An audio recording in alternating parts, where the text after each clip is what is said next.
iba pang balita, nasawi ang 25 anyos na criminology student matapos sumailalim sa initiation rites ng isang fraternity na ginawa sa isang abandonadong gusali sa Barangay Santo Domingo, Quezon City.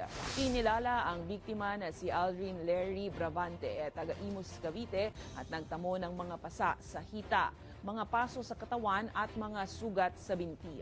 Kwento ng ama ng biktima na si Alexander Bravante, maagang lumuwas mula Cavite ang anak para pumasok sa eskwelahan sa Quezon City.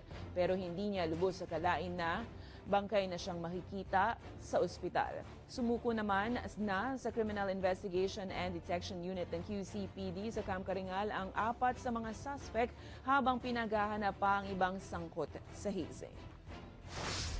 Justicia lang po, dahil nyo lahat ng gagastusin ng anak ko, dapat gawin nila. At saka makulong sila.